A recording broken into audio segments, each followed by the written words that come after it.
The Norsemen, or what you would probably know as the Vikings, they held an interesting belief. They believed that the world and the earth as we know it was made from the body of a giant god called Ymir. They said when the other gods conspired and killed Ymir, they decided to fashion the world out of his likeness. His body was used to form everything. His flesh became the soil, his blood turned into the seas, and his bones formed the mountains, and his hair the plantation. And while no sane person in the 21st century actually believes those myths, one can observe that historically many other cultures also believed that the earth and the universe are alive in some way. They saw nature, they saw the skies, they saw the rivers and the stars. They saw them as living parts of a great being, a breathing being. They believed that every rock, every tree, and every stream has a flow of spirit inside of it. Now, think about this. Let's ask ourselves a question. Why do we not believe that the earth is alive? Is it because the earth is so huge and vast compared to us while we're so small? Or is it because it does not have a mouth, eyes, or ears like we do? Or is it because it simply does not look like us or any living being that we know of? I believe that the earth is alive. I believe that deep inside it has a heart that beats in time with the universe. I believe it follows a kind of divine instruction that ordains it to spin and go in a certain direction. Maybe the earth even has a kind of consciousness like we do. Maybe it watches over us without us knowing. Now, imagine if the earth could think to itself as it's watching over us. What might it say? Well, I'll tell you what it would say. It would say, I have seen many ages pass me by. I hold within me the memories of ancient civilizations and the whispers of the stars. It would say, I am so vast and full of life in ways that humans cannot see. I can feel the slow, steady pulse of nature in every corner of my being. It would say, I am a beautiful creation. I am heavenly skies, deep waters, and lands rich with life. I feel every seed that grows into a tree, and every storm that shapes my hills. But there is one being that's a source of wonder and frustration to me, and that is mankind. They call themselves humans. They are the troublemakers on my surface. But you know what? I do love them. Ever since their forefather descended from heaven and stepped foot on my soil, they have been a source of sorrow to me. Not because they're hurting me, I've survived for millions and millions of years before them, and I will survive for millions and millions of years after them. But they are a source of sorrow to me because they hurt each other. They never seem to be content with what they have. It saddens me to look at people fight over small pieces of my surface and forgetting that there is so much more than what lies in front of them. I see their conflicts, their fights, their wars, and I feel the weight of every loss, every death that happens. And I can't stop myself from saying, woe to mankind. Can't you see that my lands are so vast and you're so tiny? Do you actually worry that my lands won't contain you?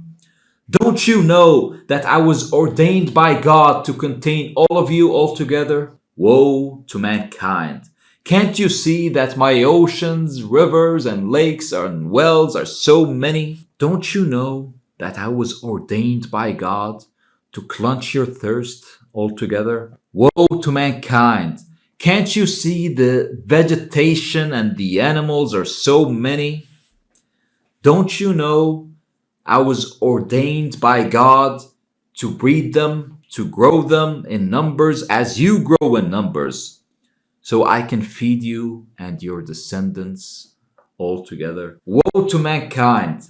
God sets you apart from all beings that walk on my surface, with gifts of knowing the name of all things. But you use your gifts to kill one another.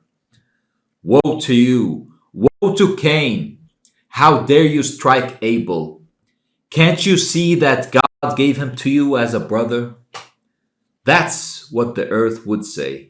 And I would imagine it would tell us that we as humans, we think that we should establish our dominion over the earth and establish our dominion over one another. But that's not our purpose. That's not the case. What will the oppressors, the dictators, the kings, even the small-time crooks, and anyone who created suffering in this world and in his lifetime, what will they do when the calendar says Judgment Day? Imagine trading $100 billion and only getting $100 in return. Does that seem like a smart trade to you? What if I told you that that's the same trade when you sell your afterlife just so that you can get temporary power in this one? Why did you sell your soul? We all, as humans, approximately have the lifespan of 100 years max. You chose that over eternity. That's stupid. That's the short-sightedness that overcame the oppressors by listening to a few of the devil's whispers. To those oppressors, I say, who told you to hand him an ear? Why did you do that? What did you do to yourself? There is a very profound tale told by the indigenous Andean tribes of South America. And it goes like this: the mountain and the ants. Once upon a time, there was a king named Intipan. He ruled over many beautiful lands. He had conquered valleys, rivers, and forests. But he was never satisfied. His kingdom stretched far and wide, yet he always wanted more power. One day, he looked at the highest mountain in his land, and he declared, he said, I will climb to the top of the mountain and I will claim it as my own. And then everyone will see how great, strong, and mighty I am. And so he went to the mountain. Guided by the stars and driven by pride, Intiban began climbing Zurakan, the tallest mountain in the range. As he climbed higher and higher, the air became thin and cold, and the world below him looked like a tiny patchwork of green and gold. This made his pride grow even more. When he finally reached the summit, he stood on the icy peak and he shouted into the wind, see how small everything looks from up here? I am greater than the mountains, greater than the rivers, greater than even the stars. The world shall know my name. I am the greatest being there is. And as he declared that, suddenly the mountain began to shake under his feet.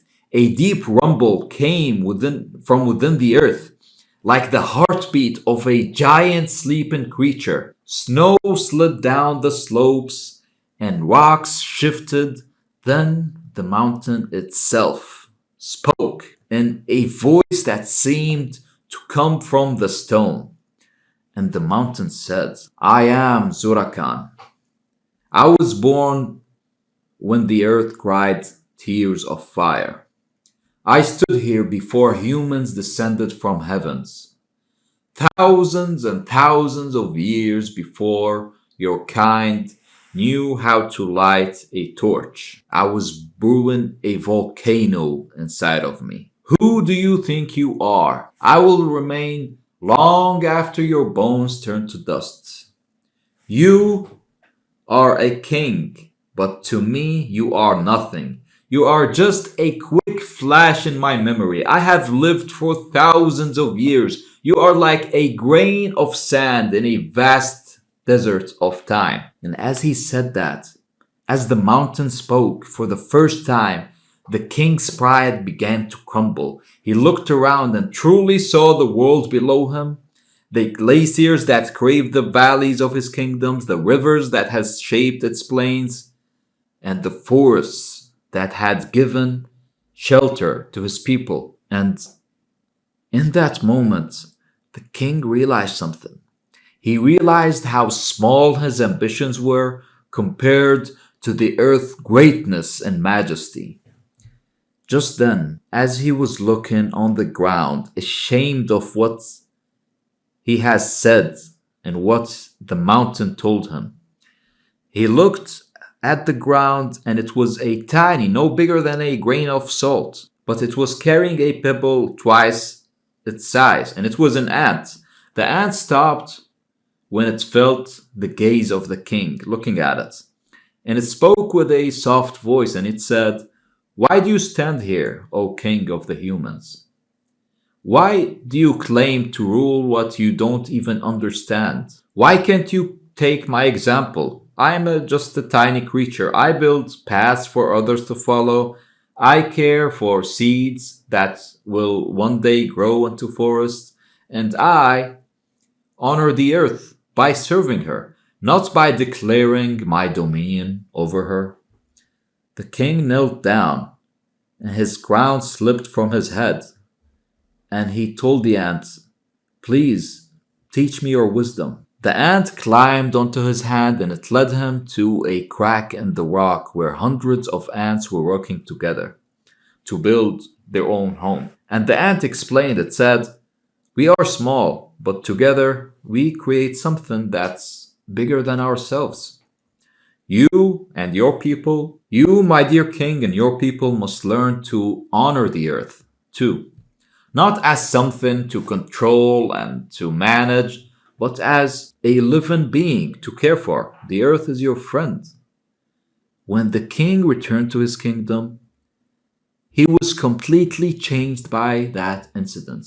He put away his sword and he picked up a shovel. He planted trees where forest had been cut down before. He restored the rivers where they had been blocked, and he taught his people to see themselves not as masters of the earth, but as guests in its grand home. In the year that followed, the kingdom flourished in a new way, in a positive way, and the people lived in harmony with the land, taking only what they needed and giving back what they could. And when the king finally grew old and died, they buried him at the foot of Mount Zurakan. The ants came and they carried soil over his grave, and the ants turned his remains into a new life. The mountain stood tall and silent, now holding in its ancient memory a new story. And that's the story of a king who learned humility and of a tiny ant that taught humanity one of the greatest lessons of all. The end.